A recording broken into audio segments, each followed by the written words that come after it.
Finally, Professor Sara Matsawetsa, who's the Chief Executive Officer, Human Sciences Research Council in South Africa. Thank you all for joining us. May I request, maybe Minister, if you would like to shift one seat so that you're all together? Okay. Maggie, do you want to come in? Come to this side?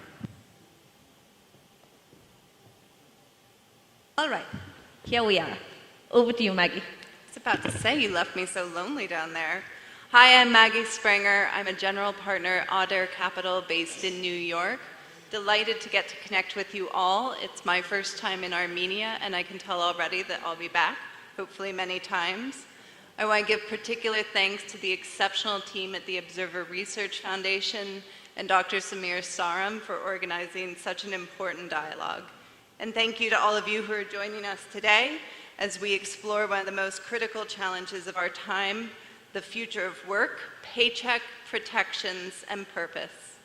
As the global workforce undergoes profound transformations driven by rapid technological innovations and the rise of non-traditional employment, these changes bring both unprecedented opportunities and challenges. Few numbers to frame up today's conversation before I turn it over to the panelists. 47% of the workforce in OECD nations are engaged in jobs with a high risk of automation over the next 2 decades. This will reshape what work looks like. Over 55 million gig workers exist worldwide today, representing a seismic shift from long-term employment to more flexible yet insecure arrangements. Global youth unemployment remains persistently high, staying at 13% in 2023, making it one of the greatest barriers to future workforce stability. Meanwhile, nearly 2 billion people, approximately 60% of the world's adult labor force, work in the informal economy, often lacking social protections. And to round out, this surveys suggest that up to 70% of employees are disengaged or unfulfilled in their work, emphasizing the challenge of aligning work with a sense of purpose. As we dive into this conversation today, we'll explore the delicate balance between income security, ensuring social protections, and fostering a sense of purpose in this evolving landscape. I will be leaving 15 minutes for questions or engagements from the audience at the end, so start thinking of questions. I look forward to hearing from our panel. Minister, let's start with you. Armenia has undergone significant economic and labor reforms. How is Armenia working to extend social protections to workers, especially in the gig economy and informal sectors? And what lessons can other nations take from Armenia? Thank you very much for the question. And first of all, I would like to thank Mr. Samir Saran for cooperation and for having this wonderful Yerevan dialogue in Armenia. The Republic of Armenia during the recent years, in fact, is witnessing different kind of challenges, starting from the war, post-war situation, like the ethnic cleansing, social protection system.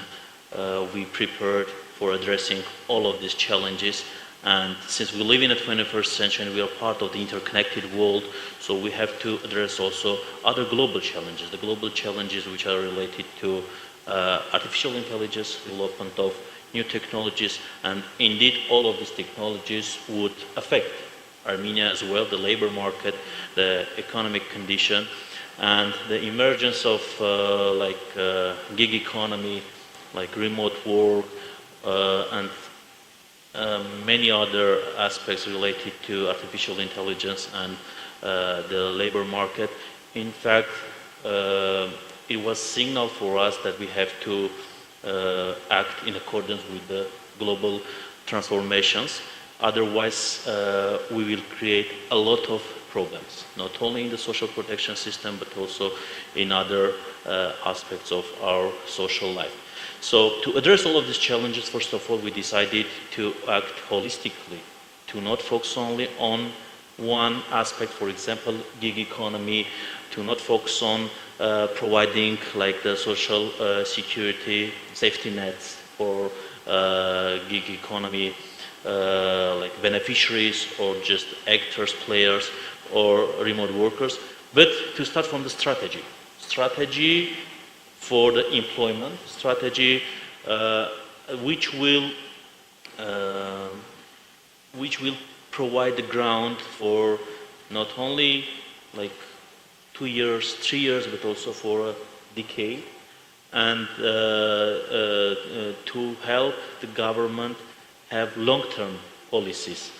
So now the Republic of Armenia, in cooperation with different research centers, with different partners, is in the process of forming a new strategy for employment, and all of these issues related to new technologies, gig economy, artificial intelligence, everything are incorporated into this new strategy. But so the strategy is the vision. We have to also change our legislations in order to have everything in accordance with the global demands. That's why last year we amended the labor code of Armenia, and we changed 40% of the labor code, trying to make our policies and legislation in accordance with the global changes. For example, during the COVID, we understood that we need to have regulation for the remote work, but we didn't have legislation for that. So we changed the labor code in order to have everything, so the frameworks for that, and for example to have also digital tools for having like employment agreements, etc. So, but still there are a lot of challenges that we have to address. For example, so the workers, for example, digital nomads, how they should make sure that living in Armenia, working in Armenia, they should have socially protected. What kind of social protection projects will offer? Everything so will be addressed in the strategy of employment that now we are working on, and we have target groups, and in that target group, so we should focus on different different processes. For example, one of the target groups is the young adults, who are not in education nor in employment, so-called net. What should we do? We have to provide successful, certified, like immediate upskilling and reskilling projects for them. And now, according to different reports, the skills is becoming more and more important than, for example, get education and then go into the labor market, etc. Now we have to, because it will take much time to spend on education for this targeted group. The second targeted group is even if we can, for example, support them to get engaged into gig economy, like after having some short-term but very well organized upskilling or reskilling trainings for them. Or the middle-aged women, 30 to 40 years old, that again, we have to help them to make them an important part of our labor market. Despite we have some successful statistics, still we have to work hard in order to make them really important players of who should add like value and should play an important role for increasing the GDP. So we trying to address all of these issues holistically through the strategy, and from the strategy we will have new policies, new legislation, but we can't do it alone. We have to do in cooperation with the Ministry of Economy, with the Ministry of Territorial Administration and Infrastructure, and with the help of civil society and our international partners. Wonderful. I'm so glad you brought up strategy. Dr. Oltamajani, I'd love to hear from you about the current state of work in Albania and the Balkans more broadly, and then if you can focus particularly on the strategy that's coming out of your office and solutions that you can share with the room. Well, thank you for the question. Also, thank you for the invitation to this great conference. I would also like to thank Dr. Samir Saran for inviting me, and also the Ministry of Foreign Affairs for having me here. I think it's the best and the worst of times to talk about the labor markets today. The best of times because we have a lot of technological developments which have increasingly affected the labor market in a meaningful and helpful way, but also the worst of time because we need to catch up with the fast pace of the technological development and make the necessary adaptations of the labor market and of the labor force to be able to make use of these huge technological challenges and opportunities at the same time. And I would like to actually cite Ursula von der Leyen, in her speech where she addressed the State of the Union, where she perfectly described the state of the labor markets today. That was back in September 2023, but we are still facing these challenges. And she said, and I quote, "Instead of millions of people looking for jobs, there are millions of jobs looking for people." So it couldn't have been said better. This is the reality nowadays, that we are facing with a lot of labor shortages, but also skills mismatches. So we probably have a huge pool of labor force that is actually not doing the jobs that they are supposed to do, or the new type of jobs that they are emerging because of several factors. And I would like to mention three of them. First, the demographic challenges.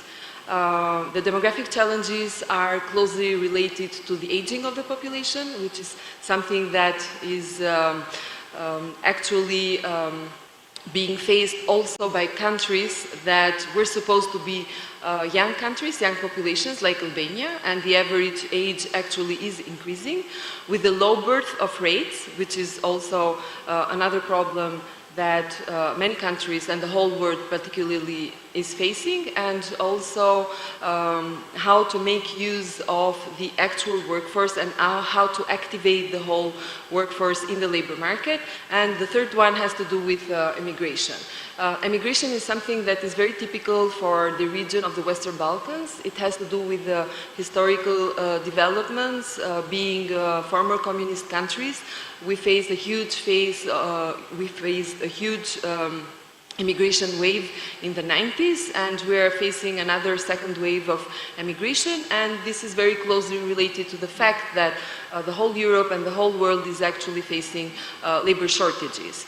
And the problem with the second wave of immigration is because the middle class is leaving in order to fill in these job vacancies in more developed countries. So this is also closely related to the fact that countries like ours, smaller and with lower wages, need to catch up in terms of the wages so that we can keep the skilled labor force in the country.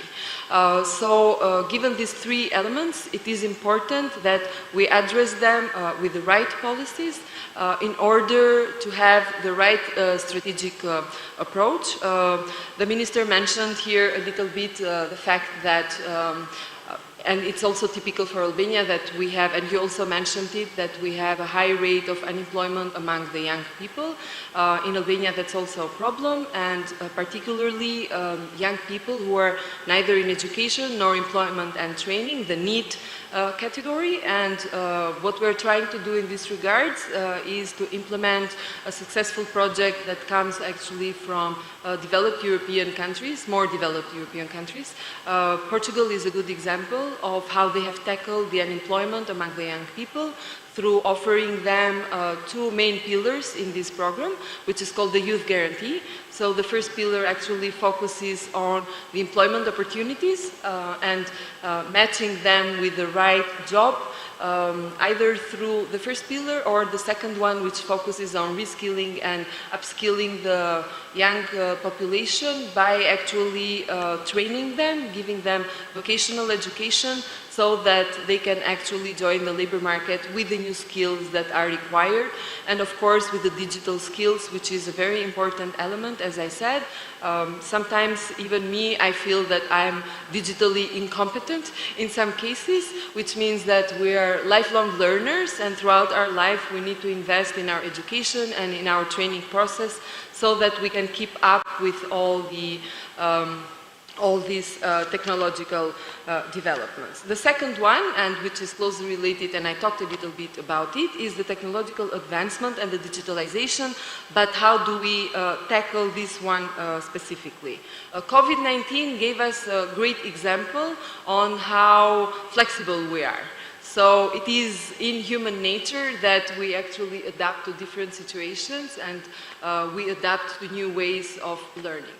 But, and again, the minister mentioned it, it's important that we have the legal framework in place in order to make sure that we also have the social protection that goes with the new different ways of working, such as remote working, or how to take advantage of the digital nomads. In Albania we have a new law for digital nomads where we actually have taken into consideration this new nature of work that has emerged and how we can make best use of activating in the labor market even those inactive groups that are not part of the labor market.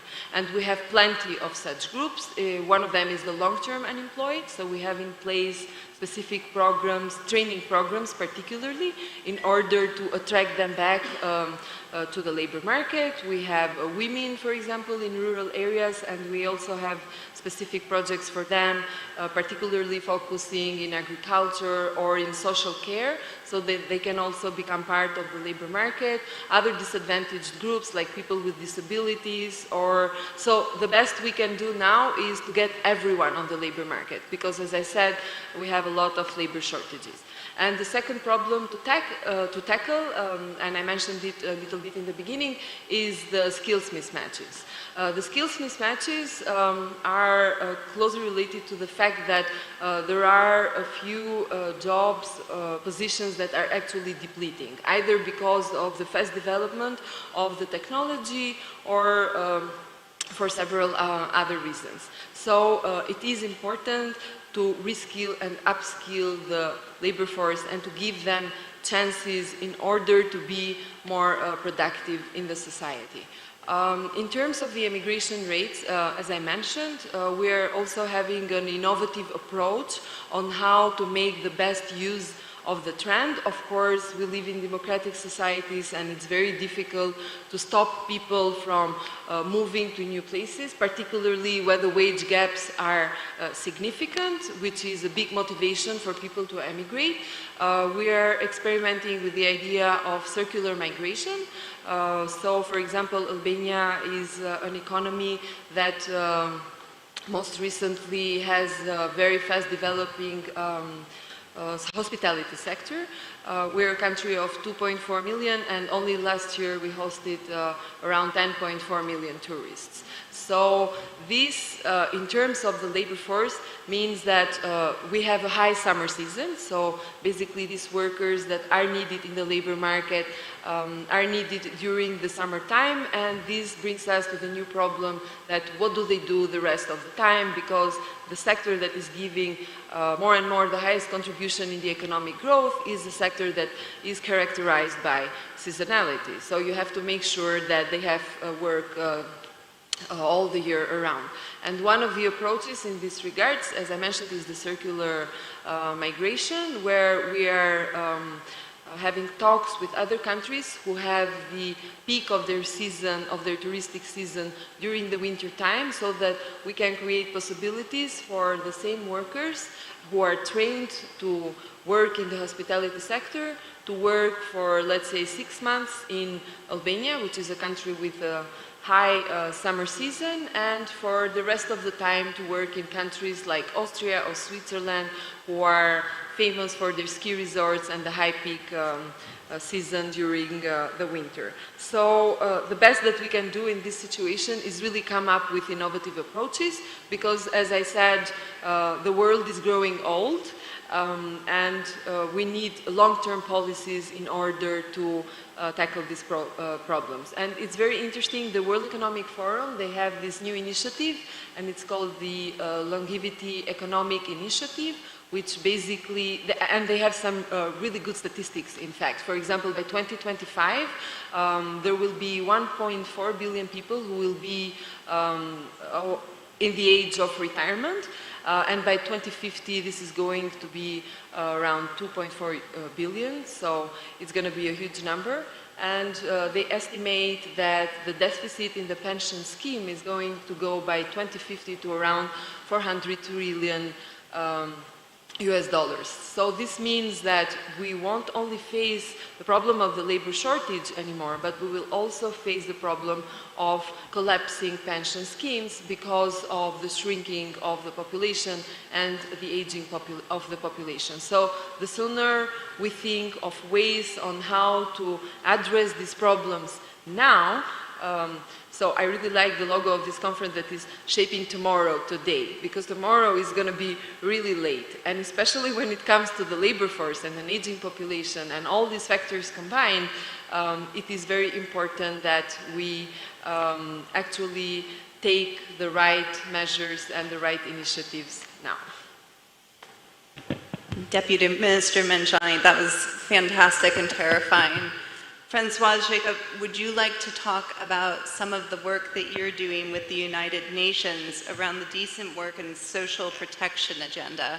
Perhaps something on the action-oriented side, and particularly focus on the workforce that's currently excluded from any sort of protection, and highlight the areas into which we should be investing so that we have a chance of tackling some of the issues raised by the ministers. Thank you so much, Maggie, and good evening, everyone. Thanks for being with us at this time.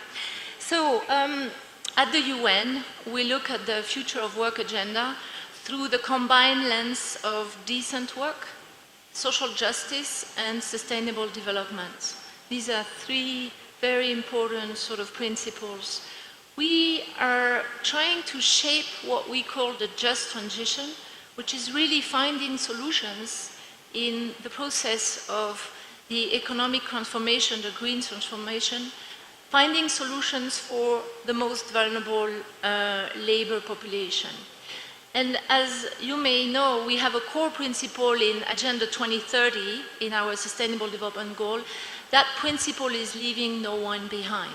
This means that in the context of the future of work, we are looking for solutions for people with disabilities, for refugees and migrants, for youth, as you mentioned, generally for people in the informal sectors, or for people inside a mega crisis, or people who have lost their livelihood in some emergencies.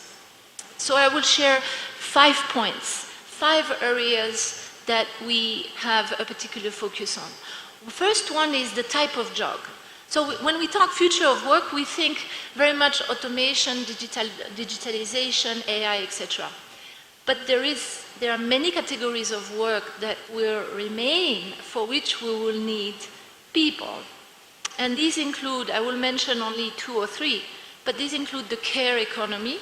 You mentioned the demographic changes. The demographic changes is a threat for the economy, but it's also a huge opportunity. There is a huge need now, not in the future, now, for a quick expansion of a formal care economy and the recognition of the care economy as a full labor employment sector. The second sector, which will remain key, is the food production, so the agricultural sector.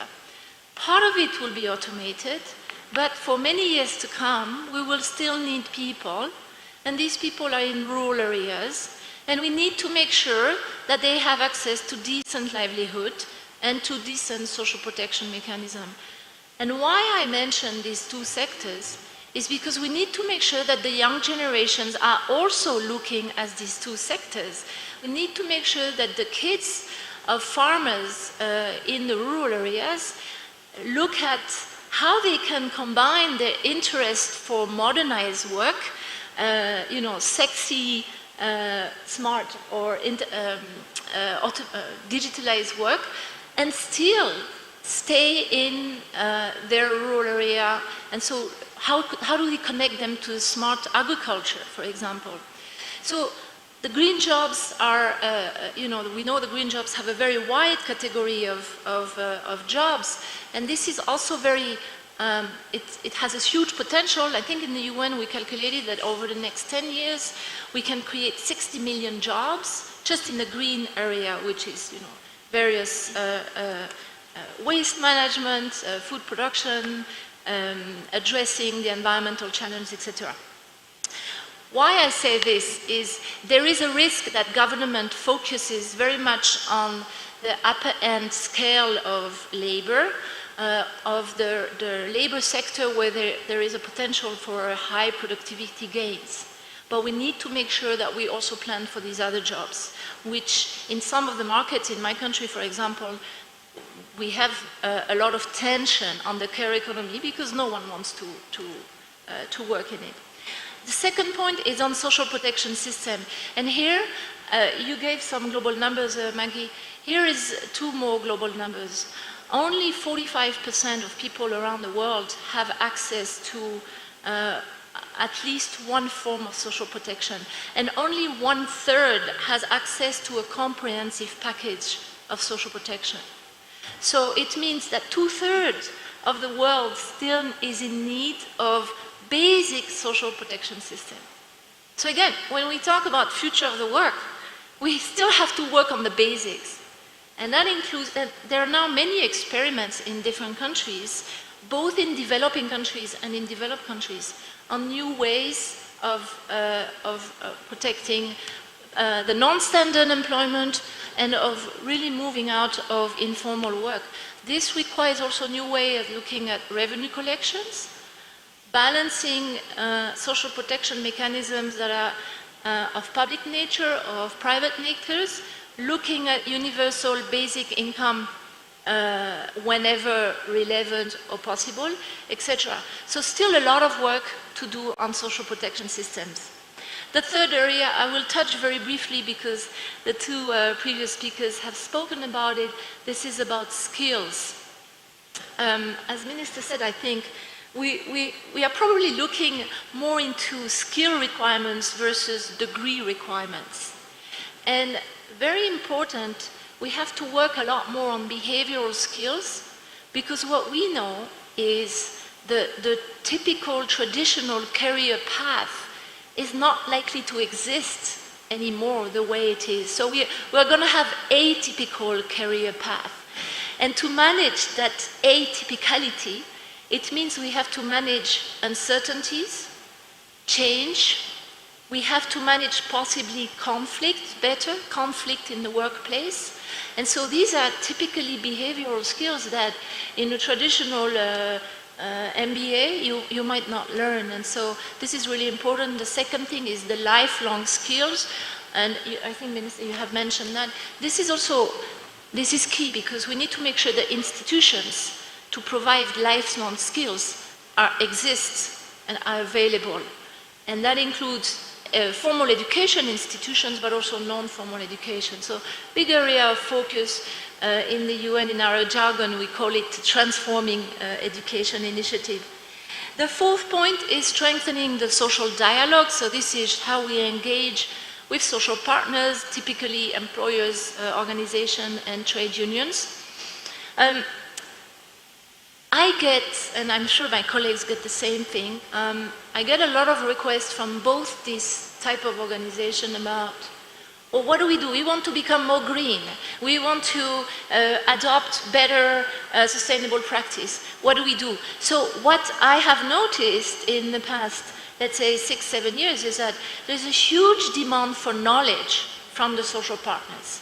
And this is, again, an area where we can do a lot together between the UN, the government institutions, the academics. So really working with the social partners so that they're also ready to approach the future of work in a positive way. The fifth area, and that will be my last point, is on promoting new forms of businesses. They exist, this is like cooperatives, this is social entrepreneur, social enterprise. They exist, but they're still not mainstream. But these enterprises, the social enterprise, they are so important to keep the social fabric, the local fabric. They are so important to keep people in regions, and to sort of encourage people to be in different areas than just in the main 2-3 urban centers. So I really think that the higher level of the education sector also need to embrace these new forms of business and provide more knowledge, again, more information on how we can focus on the people and not just on let's say on the return on investments. So I'll finish by saying that we have a global initiative at the United Nations, which I'm sure some of you have heard about. It's called the Global Accelerator for Jobs and Social Protection. It's a very complex initiative. It involves all stakeholders. It looks at institutional capacity. It looks at people capabilities. It looks at resources. How do we raise the financing that is necessary for all what I have highlighted before? And it looks at knowledge production and knowledge management. It looks at coordination between the different economic sectors. And so this is being implemented now in some of the countries. And yes, this is what we hope to, how we try to address these different points. Thank you. Thank you so much, Françoise. Peng-Chong Kim, professor, I'm thinking about some of the things the ministers said and that Françoise just raised, particularly around social fabric and the ways in which we have to collaborate, the ways in which we have to rethink worker protections. And something that we've touched on lightly but not dug into is the social isolationism that comes with a lot of remote work. I would love to hear your thoughts on those. Thank you, Maggie. And thank you very much for having me, Armenian Foreign Ministry and ORF, for supporting my presence here in the first Yerevan Dialogue 2024. And then today I'm talking about the future of work. And my premise, I think that the future of work is closely related to the rise of the non-traditional employment forms like the freelancing and contract workers and mini job and temporary jobs, something like that.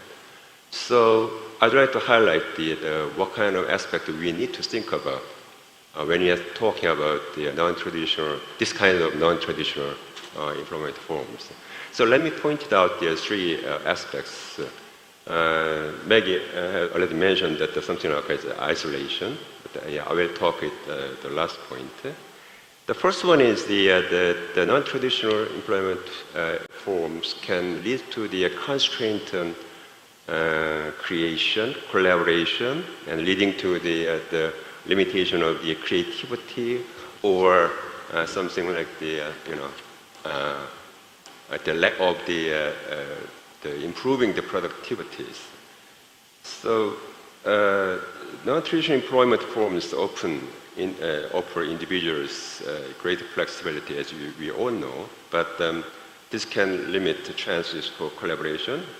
In traditional workplace, we come together face-to-face meeting with colleagues frequently facilitate the exchange of ideas, exchange of the new thoughts.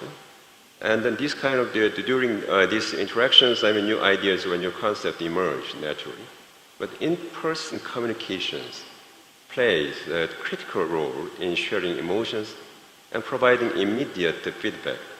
While remote conferencing tools like the Zoom and many other facilities can be utilized, these setups fall short in replicating the natural and instantaneous interactions found in in-person discussions. So consequently, those in non-traditional roles may not fully benefit from the creative synergies that arise from the collaborative context, negatively influencing the emergence of innovative ideas. So let me point out this point. And second is, we are talking about the social protection in many ways. This rightly I pointed out, but I want to highlight, emphasize the lack of legal protection as well. Yeah. So non-traditional workers frequently face dearths of legal protections, while full-time employees are safeguarded by numerous labor laws now, such as those governing working hours, minimum wages, and also paid leave. And the non-traditional workers often find themselves excluded from these protections. I had a chance to talk about these issues with the people from ILO, and I was very happy to see that ILO also emphasize this kind of aspects as well. This can lead to a scenario where they are vulnerable to unfair treatment or discrimination, and they may lack the means to seek legal recourse in such cases. As more individuals enter the labor market in non-traditional roles, this situation could exacerbate existing social inequalities, highlighting the urgent need to reassess current labor laws and create new protective measures. And last point, social isolation, alienation of labor, I'm talking. Non-traditional workers are at a higher risk of experiencing social isolation due to their limited teamwork and communications with colleagues. This isolation can have adverse effect on their mental and emotional health, which ultimately impact job satisfaction and productivity. Social connections in the workplace are vital for providing emotional support, which is a key factor in job performance and satisfaction. As non-traditional employment lacks these social connections, individuals may experience feeling of disconnection, leading to decreased motivation and the potential feelings of anxiety or depressions. We have already experienced this kind of situations under the COVID-19 situation as well. And social isolation can lead to many significant issues. Beyond the mental and physical health problems, it can also drive individuals to develop a singular way of thinking, becoming ensnared in extreme thoughts. Today, we witness numerous problems and incidents stemming from isolated individuals. The setting of social media, where users encounter newsfeed curated by their own search history, contribute to the reinforcement of their existing belief while depriving them of the chance to consider alternative perspectives. Such functionalities of social media, coupled with the alienation of labor I'm talking, brought about by non-traditional employment, can render individuals even more vulnerable to extreme thinking. Let me close. Non-traditional employment forms can have a vital impact on workers in several ways, necessitating legal and social efforts to address these issues. There is a strong need to explore new paradigms that protect the rights of workers while also enhancing collaborative environment and fostering social connections. I think that the role of the government also should be redefined through this kind of changing landscape of the labor market. The alienation of labor, first described by Karl Marx, can be more vividly seen in non-traditional employment forms. Thank you very much. Thank you so much. As a reminder to the audience, we'll be turning over to questions after Sarah Masweta. Sarah, South Africa has one of the highest rates of unemployment and inequality. Your organization and your research have done a ton of work around social dimension. Can you talk a little bit about how you're addressing systemic inequalities in the labor market and the innovative solutions that you found to be most effective? Thanks for the question, and thanks for ORF and Samir for the invitation. And it is my first time in this beautiful country, and thanks very much for hosting us so graciously. Let me just maybe mention just two things before I answer your question specifically. I think, yes, it is a question about South Africa, but I think this is a session where we are talking about the rising global inequalities. And it is within countries, and there is indeed a need to focus on South Africa, but there is global inequalities between countries. And I think sometimes the obsession with just talking about inequalities within countries misses the global picture, and therefore does not hold those who need to be held accountable. Let me just also say that global inequalities are mediated and often supported by advancements in technologies. And of course, there are those who often argue for global technological determinism, i.e. that there is the future of work there's no future of work. The work is going to cease as we know it, and that is just an argument of wishing away labor. We know that labor is not going away, and as indicated elsewhere, there's new forms of labor that's rising or that's growing that we need to pay particular attention to. We also know that advancements in technology has a strong correlation with rising inequalities, unemployment, and various forms of insecurities. However, I think in the case of South Africa, I think the question that we need to ask is, what is the role of the state? And I will talk about that. What is the role of labor? But oftentimes, again, in these forums, we don't talk about what is the role of capital in addressing the very inequalities that capital promotes through technology. Let me talk about the role of the state in South Africa, and I'll talk about the role of labor and capital. Again, with the emphasis that we need to be focusing on inequalities within countries that are, in my country, are very racial in character, but also the geographical location. Those who find themselves out in the margins are often women.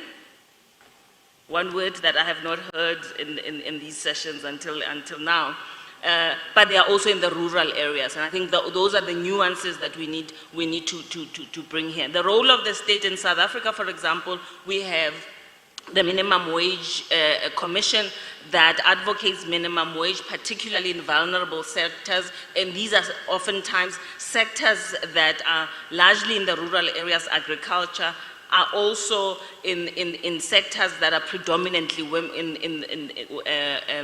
Women are finding themselves domestic work, right? But I think that also just showcases the role of the state in advocating for, dare I say, progressive policies. But if the state does not have the muscle and the power to implement and to hold those who need to be implementing these policies accountable, then these are lame duck policies. I think we've heard in this section around the role of the United Nations, and particularly in relation to workers. However, if the ILO again does not have the power and the muscle to implement these policies, I think the case is in point in South Africa. And this is why the BRICS is important, as countries coming together and saying, for us, it is about reforming global governance in support of the UN Sustainable Development Goals, in support of the UN ILO, right? The second thing is social protection, right? Again, the idea of universality, that income and work should be a right for everyone, especially when you consider the meanings that individuals and human beings attach to having work, to having income. And universal rights to income, but also universal rights to social protection health in this case. In South Africa at the moment, there's a big debate about the national health insurance. Those who can afford private health income inequalities, those who can afford private health are not usually, but at all times are full-time employed in South Africa, and those who can't access health care are in the informal economy, are in the so-called gig economy. Let me finish off this point by talking about the role of the state as in having to be proactive and protective in approach, in manner, and in implementation. The role of capital, of course, that's important, because if capital does as it pleases and we continue to ignore its role in creating and recreating inequalities, then we are fighting a losing battle. It is responsible in my mind, for ensuring that rights of everyone are protected. The role of labor, and I'll close on 3 points. First is that when we think about that, the argument about a technological determinism, it assumes that power is not contested, and that power lies in those who have technology, and those who don't have technology or the means of technology are powerless. And this is where the labor movement and labor in general should indeed reject this argument of seeing technology or those who have technology as the only ones who have power, right? And so this logic firstly should be challenged. Two, I think it is important to assume symbolic power. I don't know if I'm in a safe space to be talking about these things here. Symbolic power, right? The right to organize, even in the gig economy. And it has been proven over and over again that even in the gig economy, you can indeed use the same technology to organize and therefore assume symbolic power. Uber drivers, I think there's Uber in this country. Thank goodness those Uber drivers can and should be organized, and therefore are arguing against the end of the labor thesis. And I think from South Africa's side, indeed there are inequalities and they are growing. I think that the solidarity that we have indeed forged with BRICS countries and expanding is assisting us in taking the discussion to a global stage instead of just South Africa. Thanks. That was excellent. Thank you. Panelists, that was all excellent. Thank all of you. Now, audience, are there questions? There are microphones floating about, so go ahead and stand up. Please state your name, your organization, and your nation, and dig right in.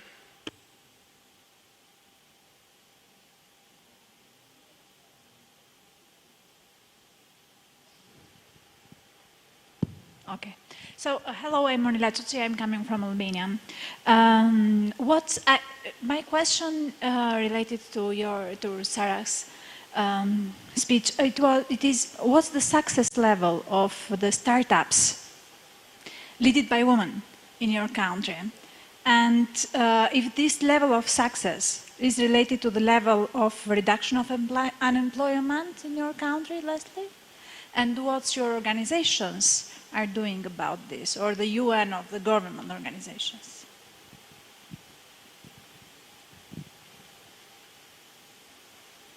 Let's go ahead and take 2 or 3 more questions, and then we'll let everyone answer respective or community questions. Hi, my name's Charlotte Rose. I'm from North Star, based in Australia, clearly British. I want to thank all of you for your comments today. I thought it was an absolutely diverse, eclectic, but really important set of inputs to this conversation. My curiosity sits with something that a few of you touched upon, particularly yourself, Mkrtchyan, around the importance of immigration and how it is we're managing that internationally. We are seeing across the board a very strong rhetoric about how immigration is being handled, but as we've mentioned, you know, mobility is absolutely key to how it is the future of work is moving forward. How do we manage that internationally? What do we need to be considering, and what can we do? Okay, one more question. We'll take two more. Try and ask them as fast as possible, though, so we can maybe do another round. Good evening. My name is Dinara Dishankul. I'm from the Kyrgyz Republic, representing National Institute of Strategic Initiative under the presidential administration. So my question, I agree with what mentioned Olta regarding that not labor is looking for the jobs, but jobs are looking for the labor. We are now in a position when a lot of projects are going on in my country for construction and even clothing industry, and there is a lack of labor resources. And we found out that the people from another country started to work on this sector of economy. So government is making a huge effort in the social security and in increasing the salary for the medical people, for the school children, constructing kindergarten for the young women.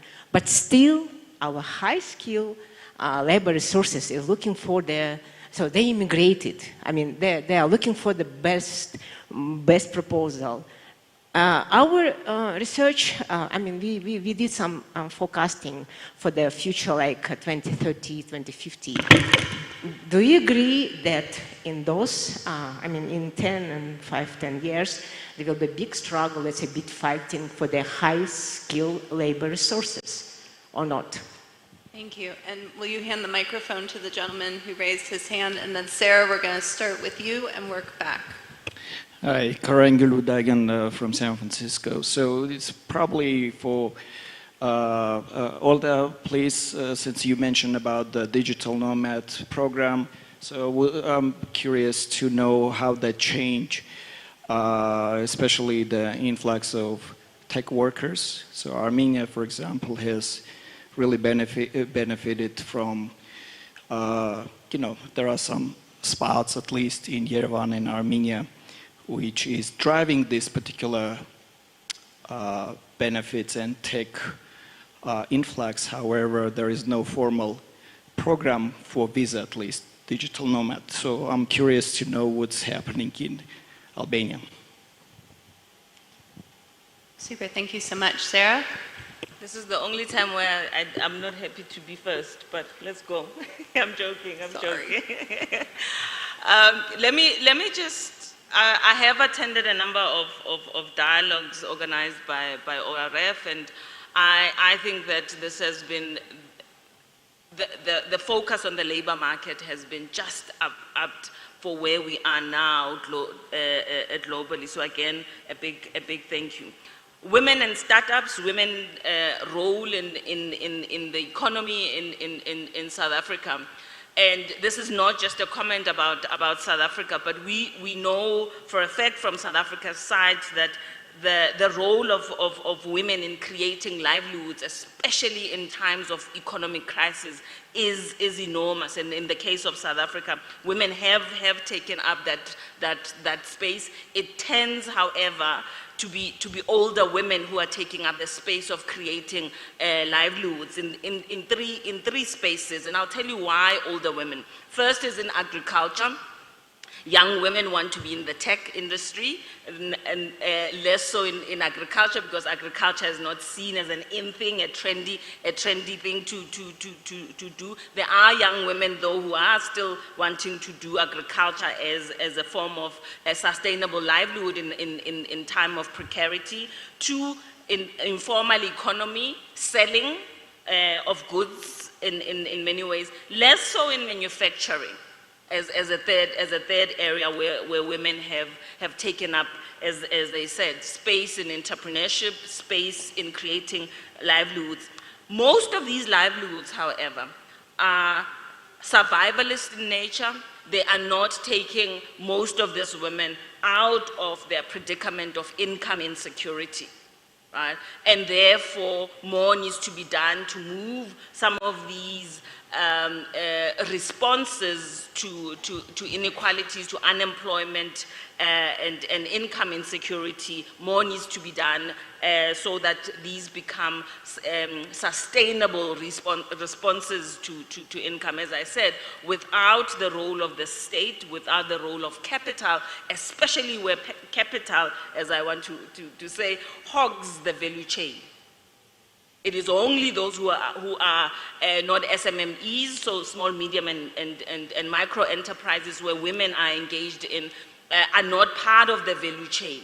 And that hogging of the value chain limits the type of responses that women, but also men, also in responding and having viable responses to income insecurity, to unemployment, and therefore inequalities in South Africa. Again, I don't want to belabor the point. Those value chains are heavily networked based on alliances of social capital that are about income, but also about race and locality. Thanks. Thank you so much. Professor. Okay, let me just brief something about talking about the immigration and refugee problem. I don't think that immigration refugee can be manageable. Now we have more factors to increase the refugee and immigration because of not only the political instability and the war, famine, but also we have climate refugees as well. So climate refugees is getting more increased. So yes, I know that the European Parliament and European Commission now initiate the new law on the asylum and immigration, but the thing is that the level of the people immigration can be increased. So it's really, really difficult to manage. So as I think that the international organizations like the United Nations have very important organizations related to the refugee, but something slightly different. So I think that we need to raise the more initiatives and then funding to speedy assistance to the refugees and immigrations in the future. So we need to have a more powerful and then bigger international organizations to deal with the support and assist them. Thank you. Thank you so much. Françoise. Thank you. Quite a few good questions. Let me just talk briefly about the gender aspect, the women aspect. One thing I didn't say is the studies show that in the increased automations, women are more at risk of losing the job. So number one. Number two, as Sarah I think mentioned, in the care and agricultural economy, which are often informal sectors, again, it's primarily women that are at risk. So one thing we have really to watch is the risk that we have to lose the gains that women made in economic empowerment in the past 30 years. This is a really important indicator. How we can do that? When it comes to encouraging women entrepreneurship, I think now there are, in many countries there are programs available. The education system, higher education system is really, there are women there in the technical sectors, engineering, in everything, they're there. I think we still need to focus very much on the financing institutions. There might still be some resistance to finance women entrepreneurship. So, and there is enough data available that shows that women are actually usually very reliable borrowers. And I think this including in South Africa, I imagine. The other thing is what I've seen, including here in Armenia, is in times of crisis, women usually show a very great level of flexibility when it comes to changing their economic activities, setting up new initiatives, really being extremely creative. And we are working on this here with the refugees that came from Nagorno-Karabakh. And it's been really uplifting to see some of the startups, literally, including in very basic sectors like food sector or and around the country, that these are women that have taken this up with a little bit of financial incentive from either the United Nations or different partners. And another point that we should really watch is how we can support women-headed companies in the whole supply chain. This is something that we are looking at is, just like we are trying to support virtuous companies, companies that are paying attention to the green agenda, we should really also encourage in our own mechanisms, and that can be throughout the global supply chain, we should really encourage companies that are either women-headed or that are following sustainable principles.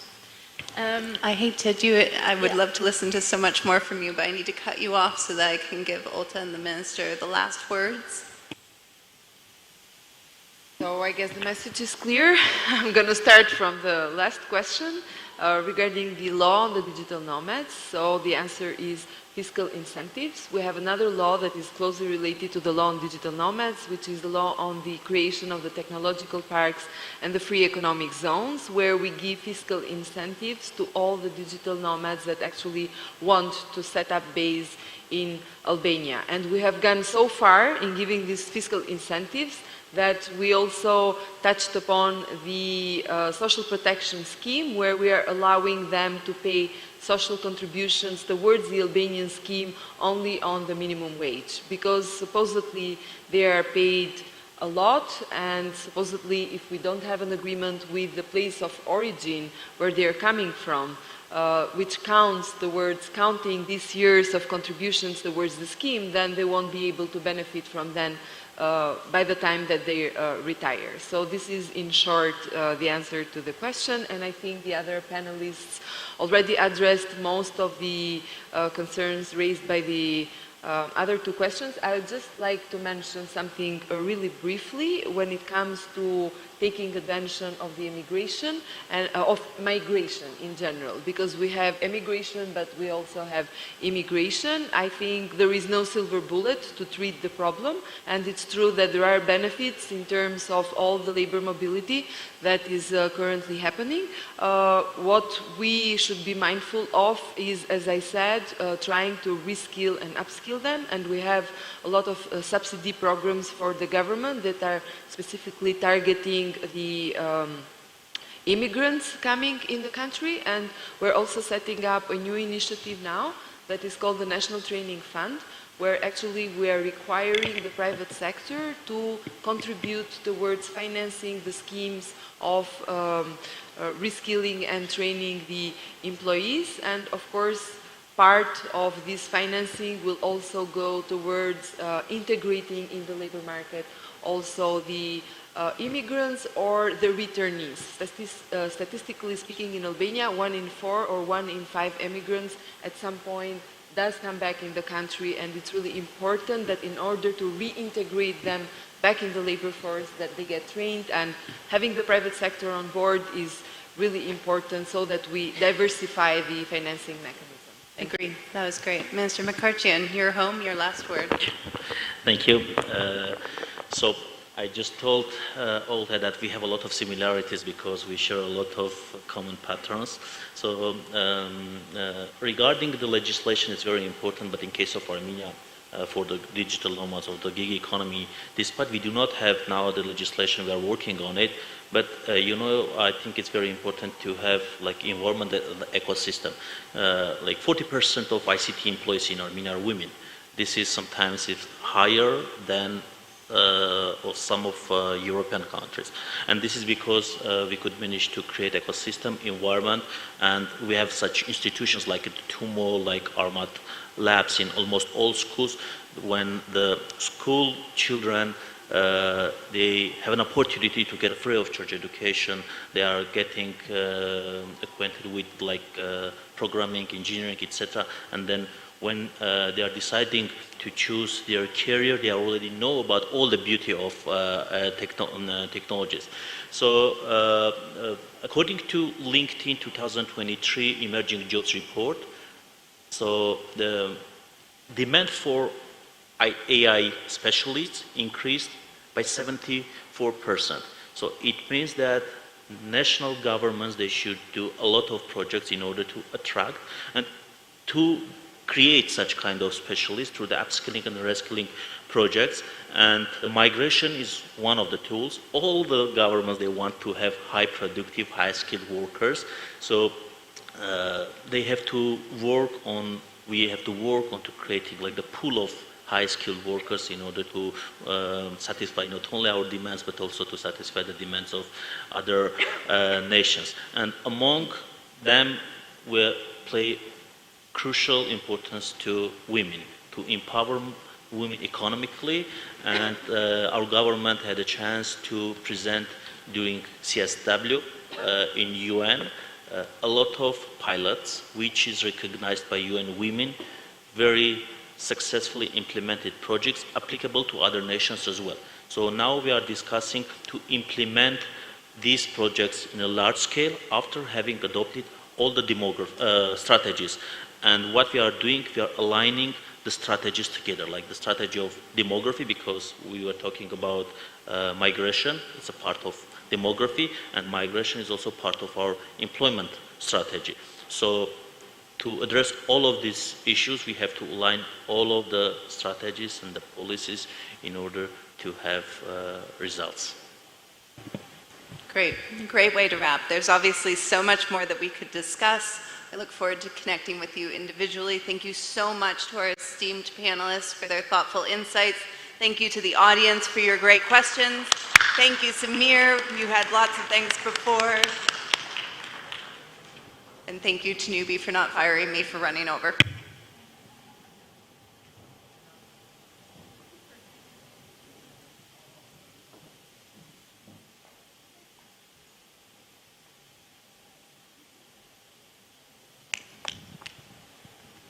Thank you. Thank you to our speakers and our moderator for an exciting session. And now we come to the last session of the day.